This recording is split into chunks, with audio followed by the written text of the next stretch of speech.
Number 4. Global temperatures as expected are rising.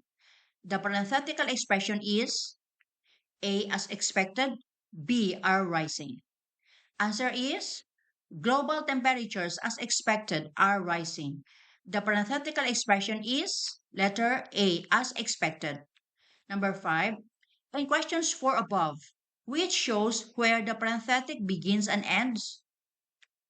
A set of quotation marks. B, a pair of commas.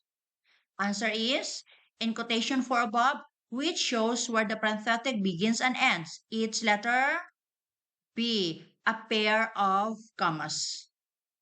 Number 6, which can separate a mid-sentence parenthetic from the rest of a sentence? A, commas, round brackets, or long dashes. B, comma, semicolons, or quotation marks. Answer is, which can separate a mid-sentence parenthetic from the rest of a sentence? It's letter A, commas, round brackets, or long dashes.